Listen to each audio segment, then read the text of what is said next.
This is the Sports Tech All-Stars podcast, showcasing outstanding startups and initiatives in the global sports tech ecosystem. From Sports Tech X, the leading source for data and insights about sports tech, here is your host, Ron Malhotra.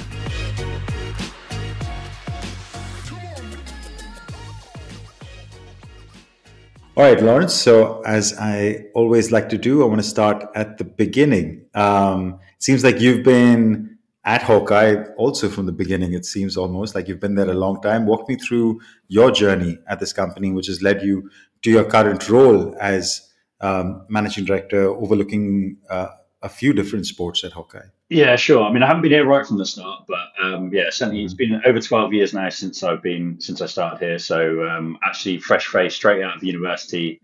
I was thinking to myself when I left university, what do I love? And sport technology. Also a big cricket fan.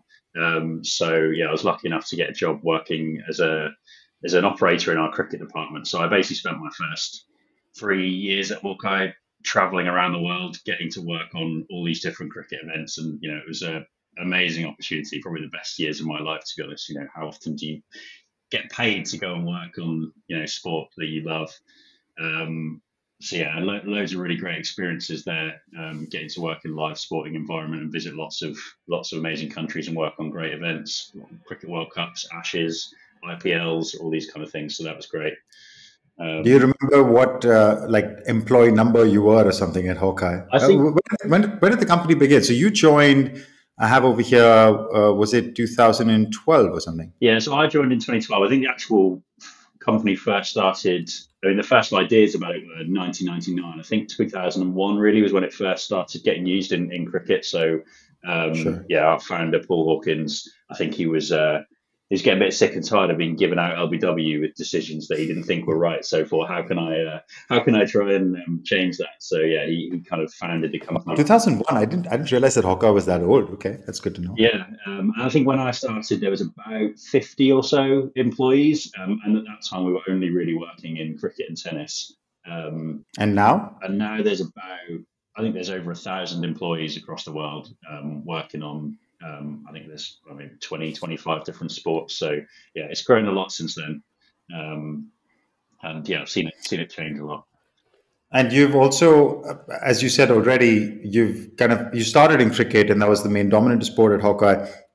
But I also remember, I think Hawk-Eye was, like, for me as a sports fan, I think Hawk-Eye first came on my radar as a tennis thing. I think it was maybe better advertised, or was better mentioned in the coverage or whatever. We didn't know that the LBW tracking until I still remember, I have vague memories of Ravi Shastri mentioning brought to you by Hawk-Eye or something, but it first started, maybe I heard it in tennis. So you started in cricket and tennis. Yeah, so cricket since I expanded to other sports. Yeah, cricket was the first use of the technology, but actually from an officiating perspective, tennis was actually first. So I think maybe 2006, 2007, something like that, we first used Hawk-Eye to officiate line calling in tennis. So that was probably where we were most famous from the start. And I think, if I'm at a dinner party and someone asks me where I work and I say Hawk-Eye, I usually say that, you probably have seen us in tennis if you're watching Wimbledon or any of the big tennis events. So cricket and tennis, kind of the core original sports. Then came football, which has kind of grown to be probably the biggest sport that we work on now, with our VAR and goal line technology and various other technology that you bring into football. But all of the major US sports, lots of others around the world as well that we're part of. Grown a lot. I think. And I guess that's what I want to talk about today. I mean, I don't think we need to introduce Hawk-Eye to any listener. Maybe just quickly in one line, if somebody doesn't know, how do you describe Hawk-Eye? Well, I would say that we're a sports technology company that work with most of the biggest sports federations around the world. And ultimately, what we're looking to do is try and solve problems to make sport fairer, safer, more engaging. Solving lots of different problems, really. Is it mainly officiating problems, though? Is that the main focus? I think that's where we initially started, and probably what we're most famous for. If you think of Hawk-Eye now, you probably think of line calling in tennis, DRS, LBWs in cricket, VAR, GLT in football.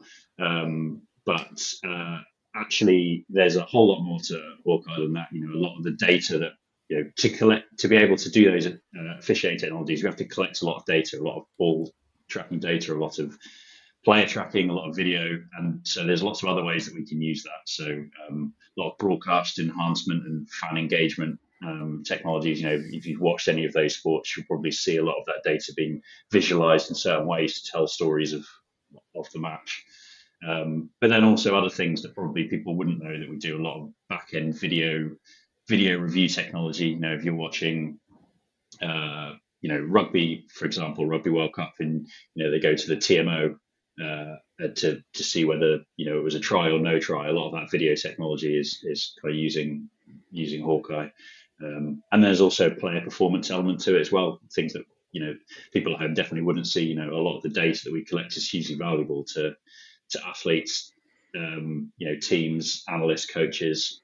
So yeah, there's a kind of a big part of what we do as well to help drive that.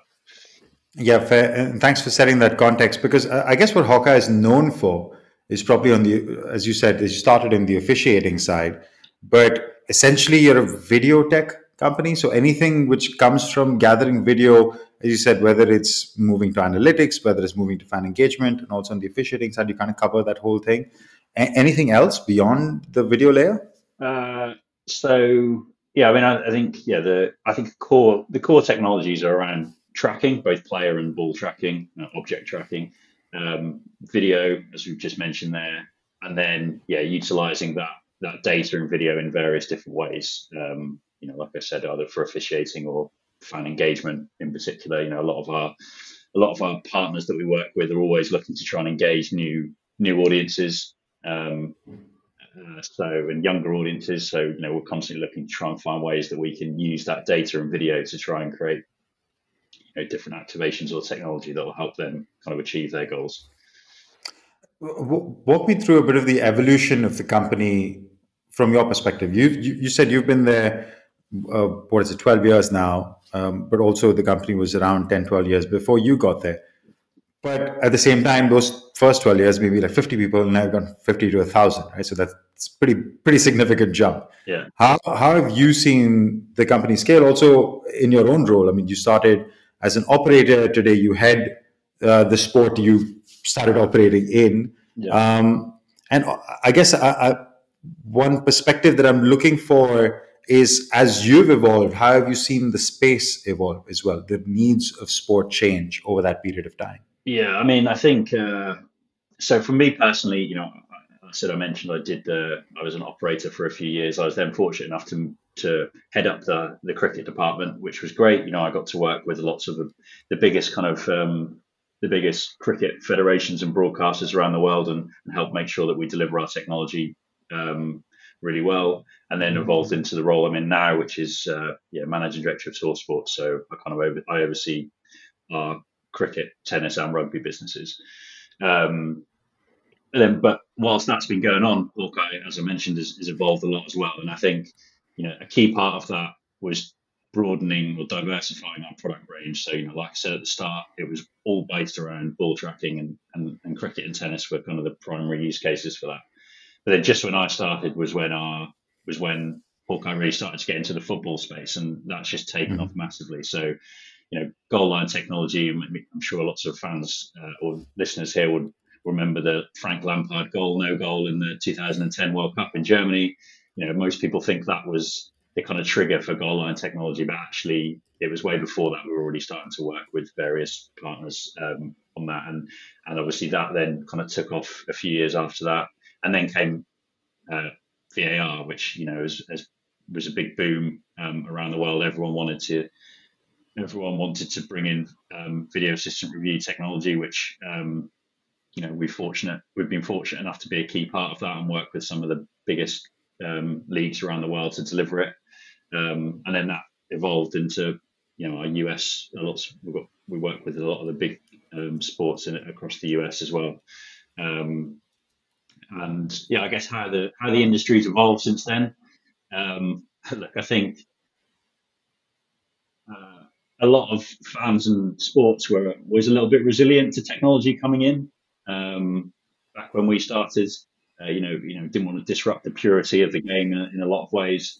But I think, over the last decade or two, that's evolved a lot now, where almost every sport demands the use of technology to try and make their, improve the integrity of their game, make it fairer and safer.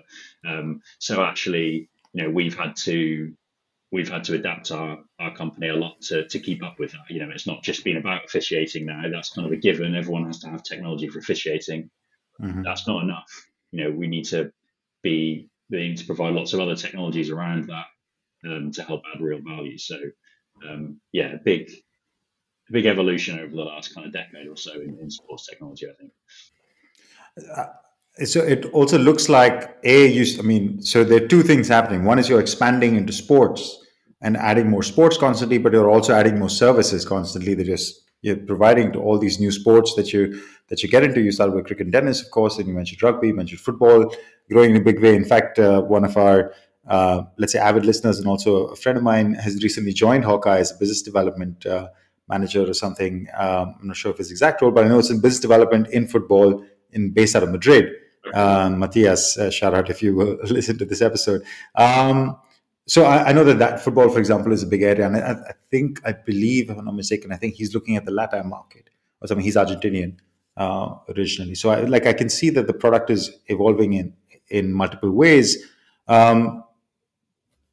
If I got my timeline right, you said 2012 you joined, so that is post the Sony acquisition, right? That's after Sony was involved. Yeah, so I joined when we were already you were already there. Got it. So I guess over there, so how big of a accelerator was that? Like, do you leverage a lot of, because I know Sony has acquired a couple of other companies in the space, whether it's Beyond Sports, others. How much of that cross collaboration happens within this group, or is Hawk-Eye just a separate entity? Do you do your own thing, but just as a Sony company, and that's it?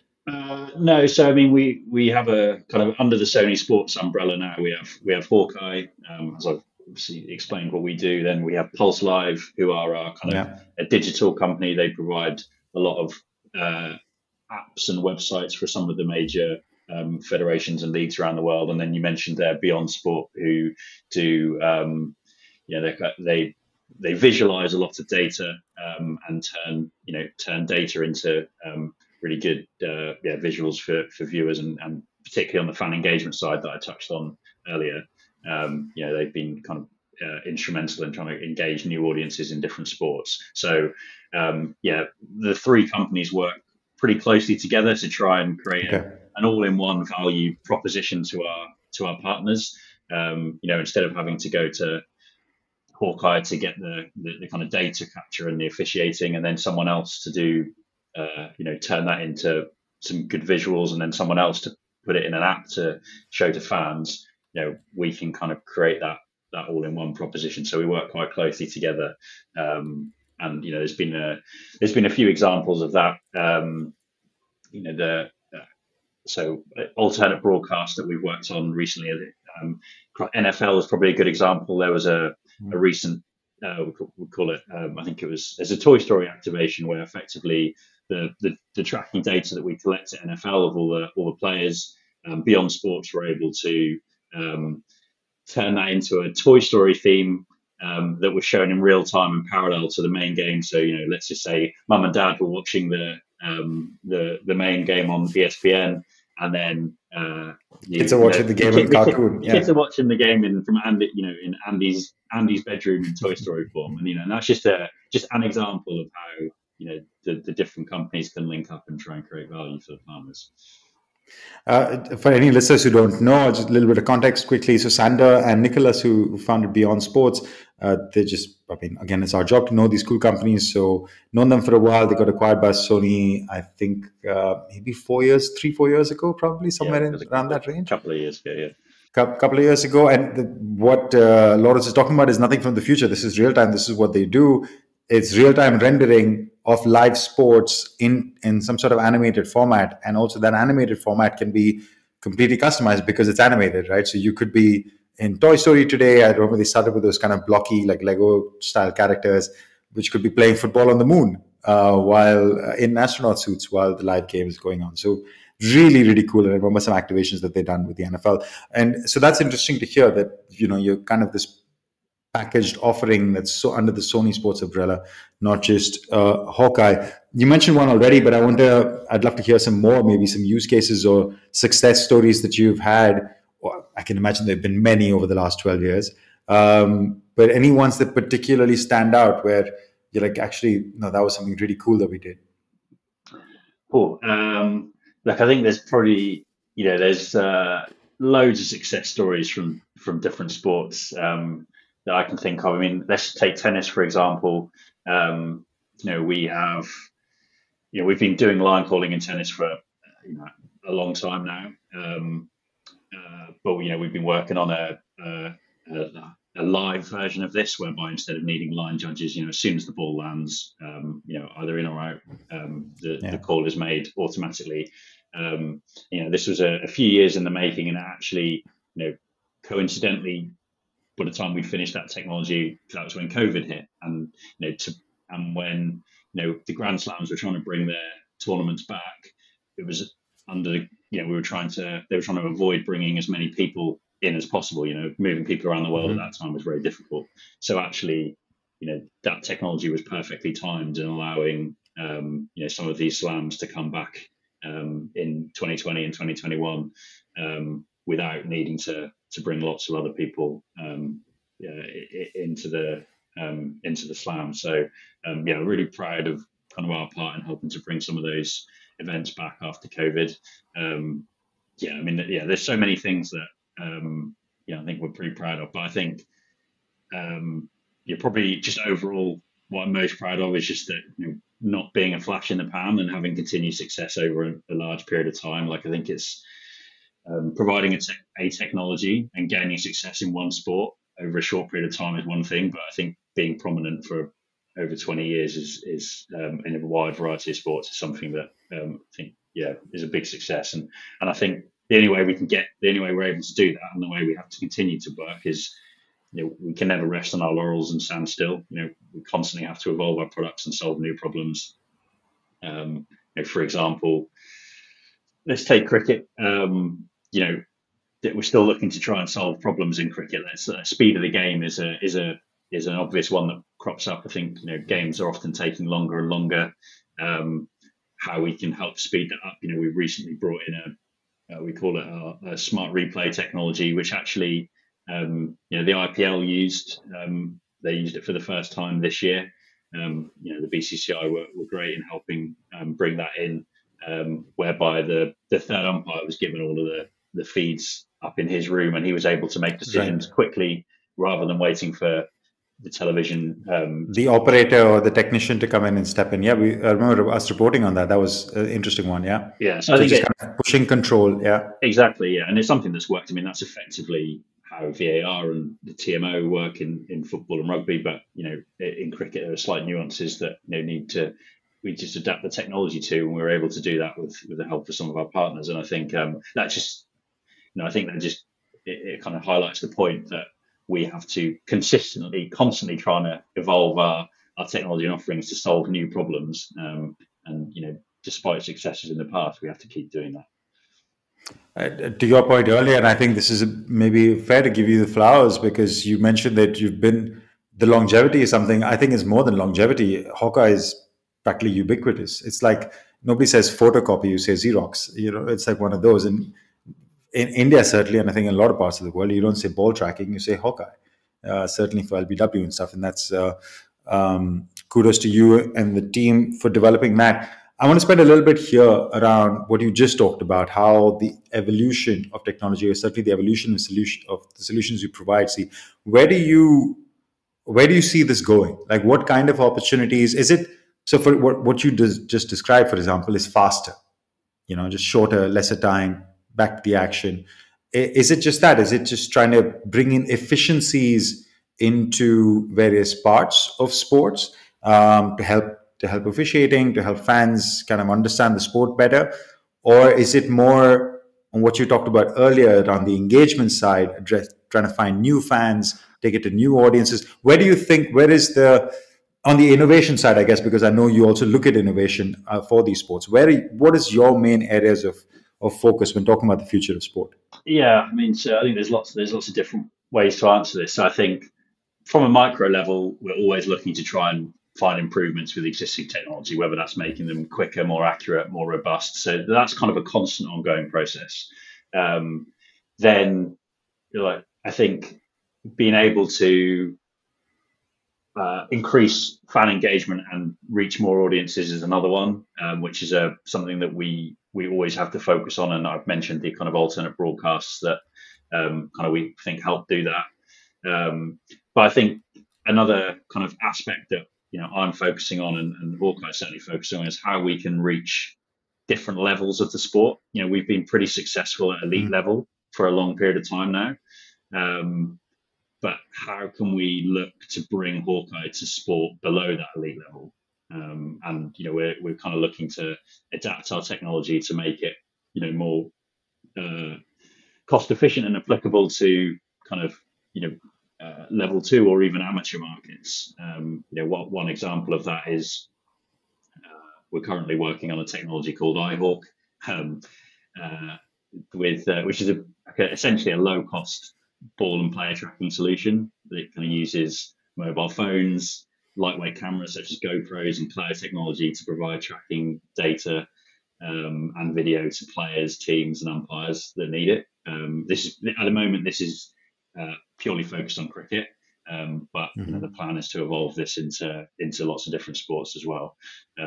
So again, I guess ultimately, at the moment, it's being used at, let's just say, county level cricket, whereby actually umpires are wearing little GoPros. The two standing umpires are wearing little GoPros on their clothes, so that they're capturing great angles to capture the action and do tracking from. And then I guess ultimately our vision is for this to be a product that is available to amateur club cricketers, or even when people are playing over the recreational grounds or the Maidans in Mumbai.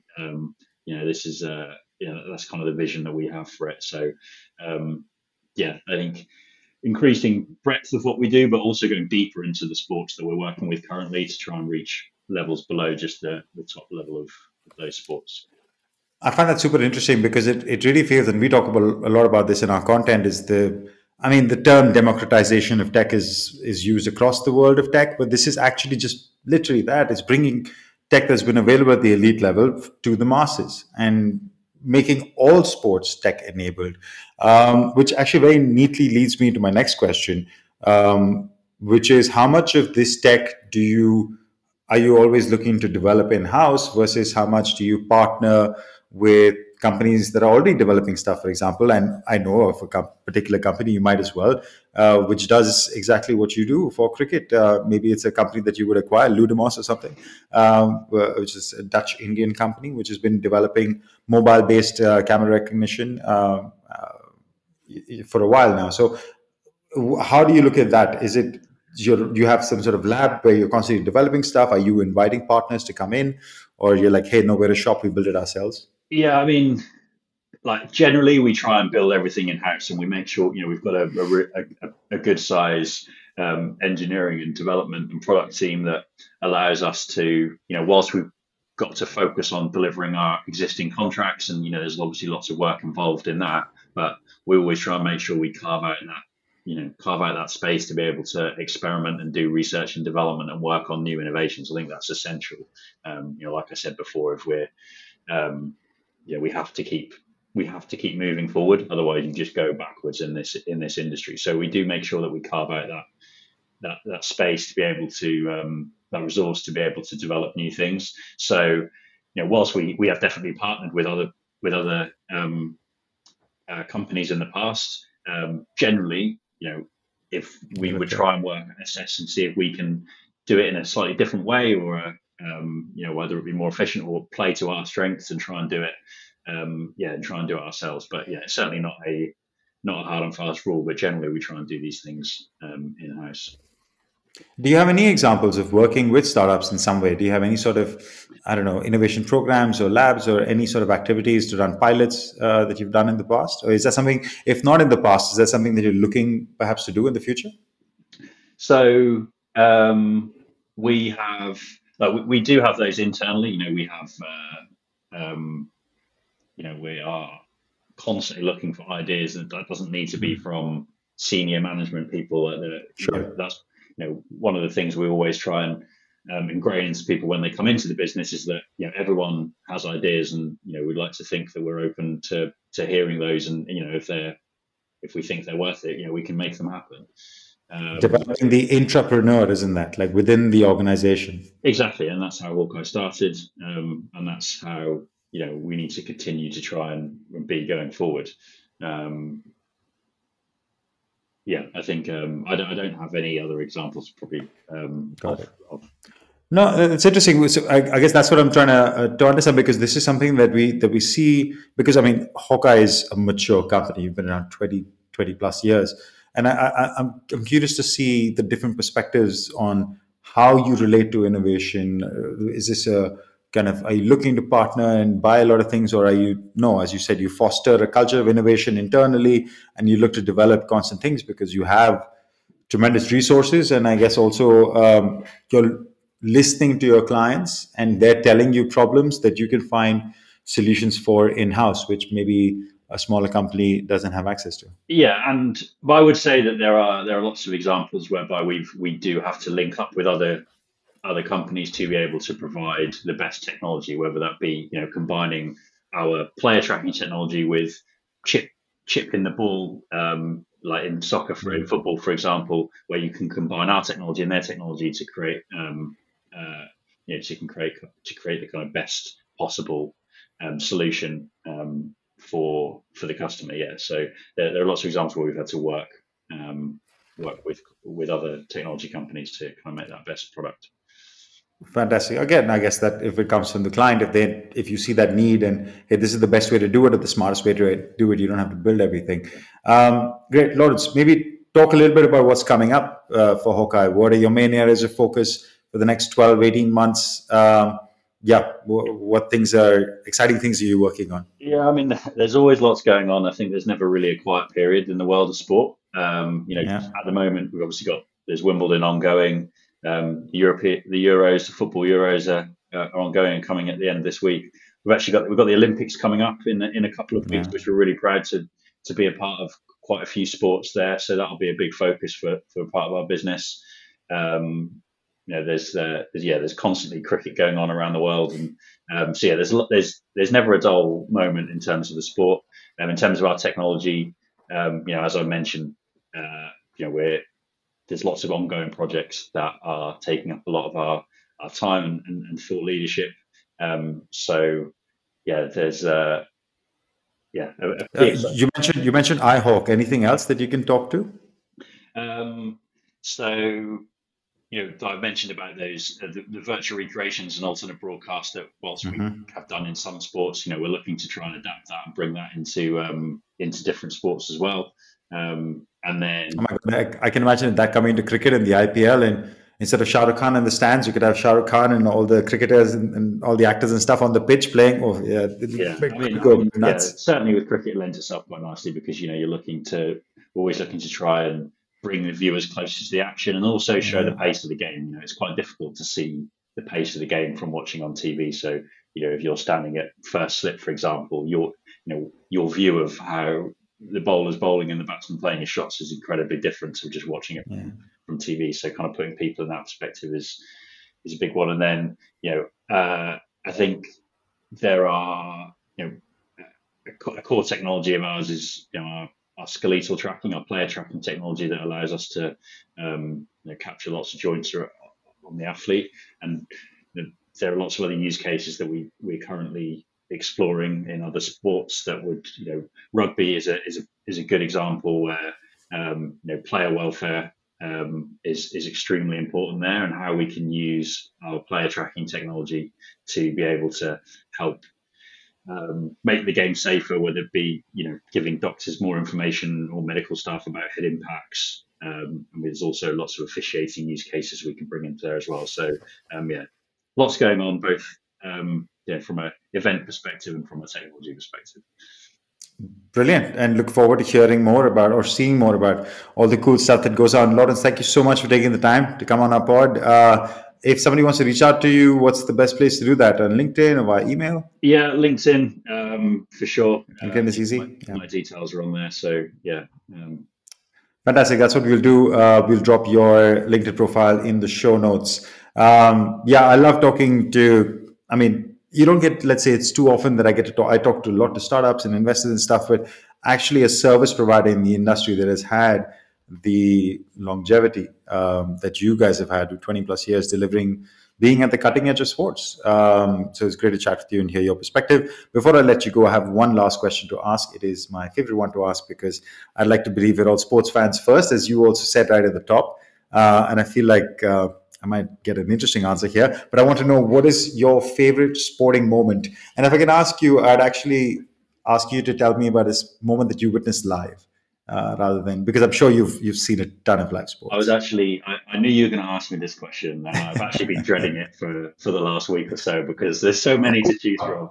I've been losing. I'm excited even more now. Well, I've been losing sleep over which one to choose. I need to test this. I would say July 14th, 2019, for a couple of reasons. So that was maybe some of your listeners will already know this, but that was England winning the Cricket World Cup at Lords. Yeah.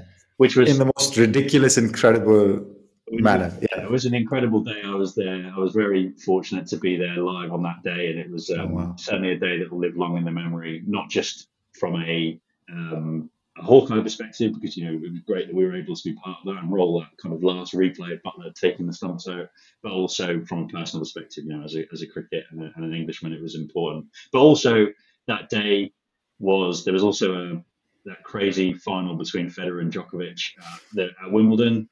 So I think I was on multi-screens trying to keep track of that, and it was also, as a Formula One fan, that it was a good British Grand Prix that day. So that I remember being on quite a high for quite a few days after that. That was an incredible day. I actually vividly remember that same day as well, because I remember I think we were traveling like kind of on holiday in Italy, and I remember one friend had one phone on for the cricket, and we just sat there like, whose network is running and something got the tennis. I don't remember the Formula One. We just probably ran out of phones or whatever it was. But yeah, that was an incredible day of sport.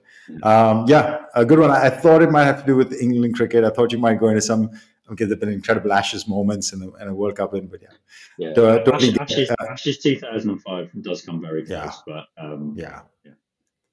yeah, of course. Speaking of incredible sporting moments, I guess congratulations to a Brit. It was an incredible sporting Sunday with Lewis Hamilton winning his, 104th or 5th Grand Prix, and the first one in 2.5 years. And obviously England went through to the semi-finals. Any predictions for tonight? Got to be an England win, doesn't it? I'm very nervous. It's quite hard to predict an England win. We haven't been overly inspiring, but I think I think we can sneak through against the Netherlands. But then when we get to, if we do get through, I don't have such high hopes against Spain in the final. They look pretty impressive in their semi-final, but for once it looks like we're the best penalty takers. So maybe we can hold out for some penalties and try and win it that way. Let's say, rather than predicting one, let's hope for a win. I also tend to support English sports teams, certainly in football and Formula One for various reasons. But we're rooting for the same teams. Lawrence, it has been an absolute pleasure. Thank you for taking the time. Thanks very much. All right, guys, that is a wrap for another episode on our series focused on broadcast innovation in sports. We've had a bunch of cool companies, and who better to hear from than arguably the top guys in Hawk-Eye. Lawrence shared his perspective on various things. I hope you enjoyed that conversation. We'll have a few more for you coming over the next couple of weeks. Take care.